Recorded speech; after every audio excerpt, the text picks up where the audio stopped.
What is up, guys? Welcome back. I'm here today at Caffeine Machine. I was very lucky to get an invite to the CUPRA press event to launch the new Leon Cupra into the UK. Now they're shipping the 300 model, the direct replacement to my car. I'm here to check it out and take a look at some of the other cars as well. So without further ado, oh, that was a V8 Vantage. Here we go. I've got both cars to check out today. So here we are then. I've got my Mark III here. Of course, I've got the aftermarket body kit on this, so you'll have to excuse that. But a direct comparison between the Mark III and the Mark IV Cupra here. Of course, I think this would look nice with a bit of a lip kit as well. But there we are. This is it in its standard form. It's a brand new 21 plate, and this is the 300 model, so it's not the 1.4 hybrid. It is the direct replacement for my car. So we're going to take a look around this today. I'm going to take it out on a drive. They've very kindly handed me the keys and told me that I can go off into the countryside and have a couple of hours with it if I wish. So let's see what I think then. Overall, styling wise, I know there's been a lot of complaints online that it doesn't look as good as the Mark III model. Well, I do like some aspects of it. There are some things I like, there are some things I don't like. So let's go over that now. I actually do like the rear of the car in person, I have to say. Like there's really nice lines here. These kind of haunches, like this bit here, you know, the crease that comes up into almost like a lip here, and the light bar. The light bar does look really nice.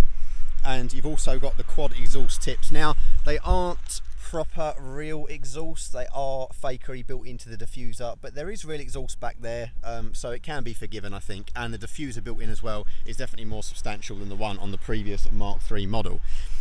Overall, this does look like quite a nice car from the rear, I think.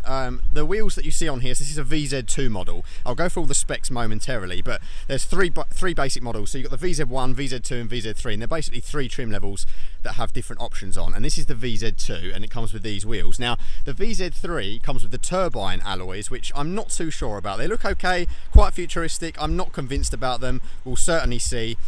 Overall, in all honesty, I do prefer the alloys that come on the Mark III. Unfortunately, the alloys that you're seeing in all the press cars from Europe are not actually available in the UK. There are a number of options that aren't available in the UK. You can get the optional wheels, and you can also get Brembo brakes, I believe, as standard on the 300 model. But unfortunately here, that is not the case. Also with the UK model, you can't get those nice alloys that you've seen online, which is unfortunate. So you can get these ones, or you can get the ones that are on the VZ3. And of course, my Mark III is kind of like the Franken Cupra. It's the one with the SEAT badge that's copper. And we've moved over now to the full Cupra branding, which I do believe actually does look quite nice. It's a nice aggressive badge, nice aggressive stance with the grills there, and I do quite like the branding. And from what the press team tell me, they are aiming to make this more of an entry-level luxury brand, so not necessarily geared towards performance. And that's evident with the Formentor, with the 1.5 TSI engine, the 150, and it's also evident with the CUPRA Leon hybrid, which actually has the same torque figure as the 300. It's just down on power, but it does give you that electric drivetrain and that nice pull away. Now, of course, the model that I'm checking out today is the petrol 300 variant, which is very similar to what I've got here, so I'm very familiar with the powertrain. Unfortunately, they didn't have the hybrid available for testing, although they do have a hybrid version of the Formentor, which I might be able to check out later on. I'm definitely interested to check that out because it doesn't quite fit in with the petrol head aesthetic that the Cupra owner normally goes for. Now, these cars people buy because they're well spec'd, they're quite cheap, and they go really well. So what I want to know is exactly how does this new model compare. So that's what we'll be doing when we take it out. One thing I do really like is this new key. So it's kind of like a gloss black affair. You can see it's got like this kind of carbon fibre effect on it, and the Cupra badge there. It just looks a bit more upmarket. It feels really nice and glossy. It just feels a bit nicer than the generic Volkswagen Audi Group key that I get with my Mark III. So let's take a look inside, shall we? And straight away you are greeted with quite a nice interior. I really like what they've done with the door cards here, and you've got that accent lighting that goes all the way along there and wraps all the way around the top of the dash now, which is really nice. And these Cupra branded floor mats, which are quite squishy, and they have the kind of carbon effect material like on the seats in mine. Copper stitching everywhere, which is a really nice touch, and this has the bucket seats, which is on the VZ2 model, although not full leather like you get on the VZ3. And of course you've got the new instrument cluster. Now, they're keen to tell me that this instrument panel, including the virtual cockpit and the 12-inch display, is standard across all models, which is really nice. And of course in the back, similar affair to before, these bucket seats have a really nice appearance from behind, and I really like the pattern of the seats actually. They're quite firm but comfortable as in the previous model. You've also got USB-C as standard now, including the rear climate controls here. A little bit of an update from the previous generation, and it's a nice touch. And again, copper stitching just about everywhere, which is really, really nice. In the back, things are pretty much as you would expect, pretty normal. Seat have always managed to get a decent amount of boot space out of this chassis. Of course, this is the front wheel drive model, so there's no Haldex system in the back there to worry about. So let's just quickly refresh ourselves with the cockpit of the Mark III. You can see there it's quite driver focused, and you've got the Alcantara. And let's go and step straight in to the Mark IV. Let's step in and see what we have. So I've got a wide angle view for you here, and this is the new setup, and it is quite nice. I've got to say, these bucket seats are really lovely and supportive. I much prefer them to the seats that I've got in my Mark III Cupra. And this steering wheel is really nice as well. I've got to say, the paddles, although they feel the same in terms of their clicky action, they are much, much bigger and more prominent and nicer to find and to click. So that's always a plus. You've got all the copper accenting around the place, which is really nice. And this 12-inch display is definitely a lot larger than the previous model. One thing that is a shame is in this you don't have the engine start stop button and the Cupra mode buttons on the wheel as you do in the Formentor models. So digital cockpit as standard and the 12-inch display. Down here we can pop the ignition of the car on, and you've got one of these twiddly little gear selectors like you expect on these modern cars, but everything else is pretty much exactly where you expect it to be, very similar to other Seats and Golfs of this age. So you can see this is booting up here, this 12-inch display, and it's a little bit more fiddly than the previous generation, but there's a lot more information on here to see. So you can see it loads up all of your different information here. You've got your climate controls at the top, which you can tap into. You've also got your radio, your mobile phone, Apple CarPlay, Android Auto, all that good stuff is just included and is standard, which is how it should be. And you've got your navigation, your media, and so on. So this is quite a nice display. It's bright. It's, even though it is kind of like a glossy finish, it's not too fingerprinty.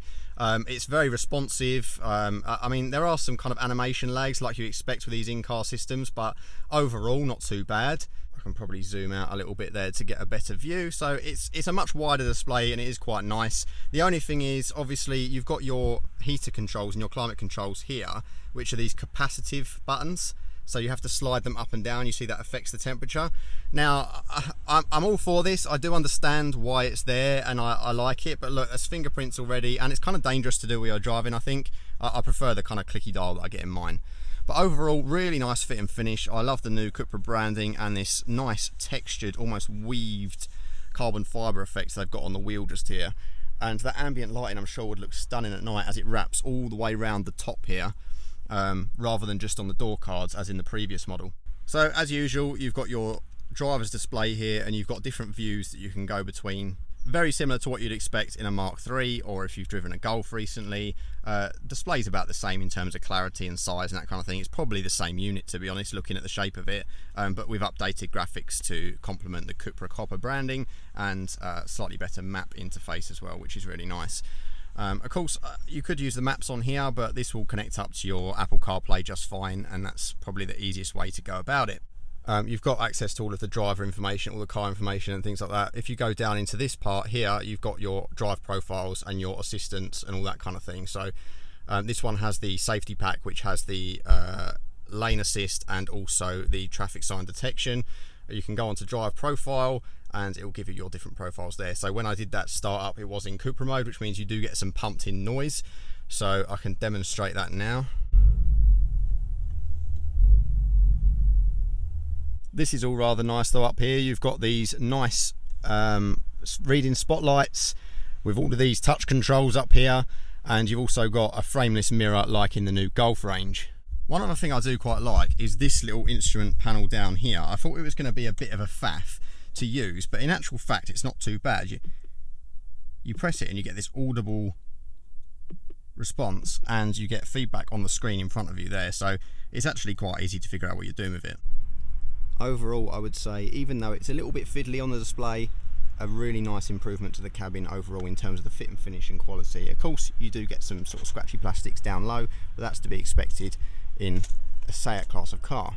So I think without further ado, let's get a cold start. Of course, this is going to be a GPF engine, so it's not going to sound the best. There's no exhaust options in the UK for this car as far as I'm aware, which is a shame, but a lot of people do aftermarket stuff with this. I'm sure with maybe a Res Delete or a performance exhaust, it would probably unleash it a little bit. We're very familiar with this power plant at this point.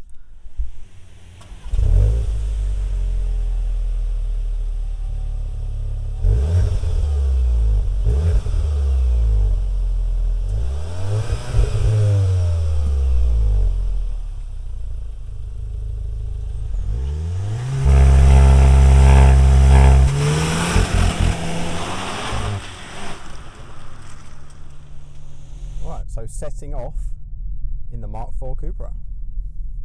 Right, let's go.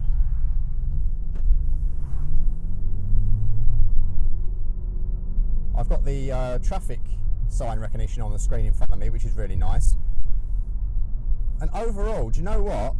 I'm in Cupra mode at the moment, as I say, but the steering feel is a little bit less vague than my Mark 3. I've got to say, they've done some tweaks there, which is nice because there's a real dead zone on mine, and I'm not really feeling it as much on this. Of course, with Volkswagen Audi Group power steering, you do get that dead zone anyway, but you know what? This isn't that bad. A few crackles from the exhaust there as well, interestingly. I wouldn't say it's more direct in terms of the way I'm pointing the car. It just feels more solid. It just feels more controlled. The way I'm holding it in centre. Very, very similar feel to the Mark III, but the steering input does just seem that little bit more sharp. The adaptive suspension in this one, as I say, is really good, as in the previous models. That's the advantage of buying one of these over, say, a Golf or something like that, is that this always comes standard with dynamic chassis control. But there is a caveat to that with the Mark IV, and that is that the hybrid version doesn't come with the dynamic chassis control standard. It's an option, and quite an expensive one at that, and I would definitely recommend it because it makes a world of difference. I'm in comfort at the moment, but if I go into Cupra mode, even on a flat road like this, it turns into a different animal. It really firms it up and it just comes alive like that. It's much better. I mean, it's no match for a proper coilover setup or something like that, but it's really good for something that's built in from the factory. It's amazing. We're going to find some nice country lanes now and have a little bash, because I really want to put this through its cornering paces and see what we're dealing with.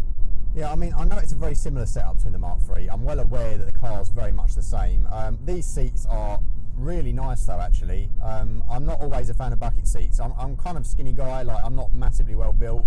So sometimes like I feel a bit lost in wider seats, but this one's just about right. It's got a nice amount of side bolstering, it's firm enough, and you've got adjustable lumbar as well. And I quite like the way the headrest is positioned, the way it rakes. Oh, standard exhaust. So what I didn't like there was the lane assist tried to pull me, which was a bit disconcerting when I'm trying to overtake a car. But of course that can be turned off. There's enough of a difference in the steering that I prefer it as a driving experience, and I don't know what they've done with that. Probably a very small tweak. Right, let's try launching from a standstill, shall we? Traction control actually did pretty well there. I didn't use launch control, I literally just sent it from a standstill.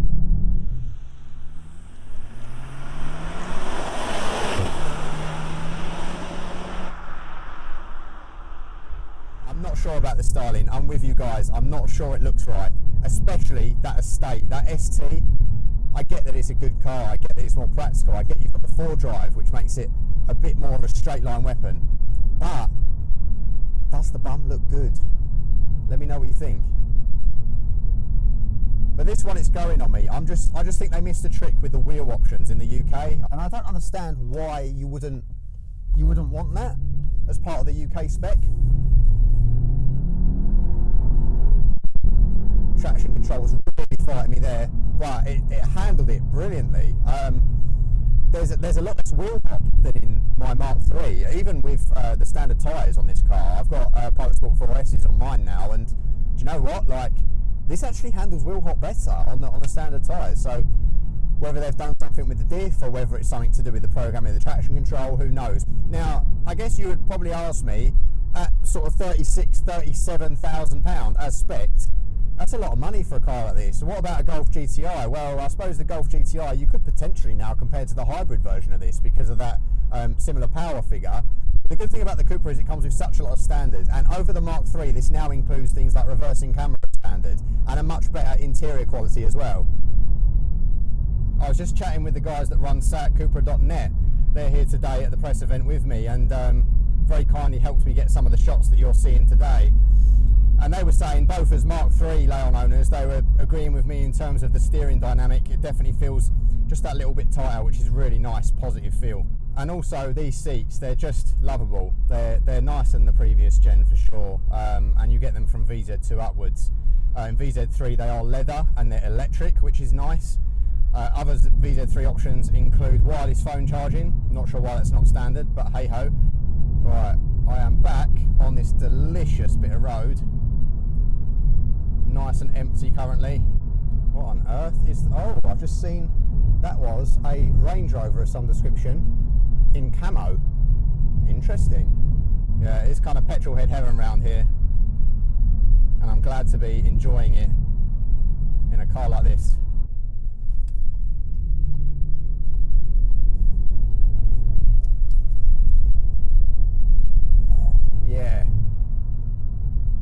Yeah, impressed. I'm impressed. It just hooks up better than the Mark III does. It does, honestly. That's all I can say about it. I just feel more confidence in this. I feel like it's not going to let go in the same corners that my Mark III would. And you've got to have that confidence in a front-wheel drive car. But that's what makes this engaging. You know, the 4-drive version, yeah, it's great for bashing off the line. But in the twisty stuff, there's just something really nice about feeling that diff work. Even if this isn't the sort of texture you're going to get from an old hydraulic car, you can have fun with it. And that's what you want in a daily. And there's a lot more tech in here, and it's a lot of a nicer place to be. Overall, I'm quite impressed. I'm still not convinced about the styling, don't get me wrong. But I'm so glad that I got to experience this today. Here we go. Nice twisty bit of road here. So yeah, I have to say a massive thanks to Cupra for actually allowing me to come down to this event. You know, I never dreamed that, you know, I know it's only baby steps, but when I was watching Top Gear as a kid years ago, I always dreamed of getting out and doing road tests of new cars, and today is the first time doing that.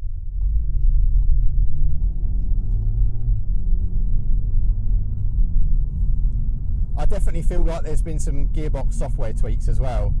It just feels a little bit more understanding, let's put it that way, along slower speeds like this. You know, I'm behind another Cupra actually, and just pottering along through a sort of town rural part, and yeah, it just seems to be understanding the circumstances a little bit better in drive. Of course it still hangs in sport, but you know, and you can turn off the individual pumped in sound as well, because you can customize everything on the display. So quite impressed overall. And I've got to say, although I'm still not convinced about the styling, with a bit of modification, some different wheels maybe, you know, maybe I could agree with it or get on board with it. Maybe we just need to adjust to it and get used to it with the new Cupra branding as well. But what I will say is, I get it. I understand what they've done. I can feel the improvements that they've made, and that's the important thing when you launch a new version of a car.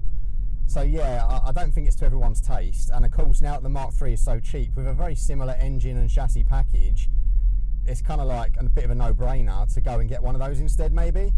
But if you want a new car, or you're looking for the latest and greatest, I can certainly vouch for the fact that this is better. So thank you guys so much for watching. It's been an absolute honour to come and do this. The first of many, hopefully. Fingers crossed I'll get to do a lot more of this in the future. But for now, from me here at Caffeine Machine, I'll see you in the next one.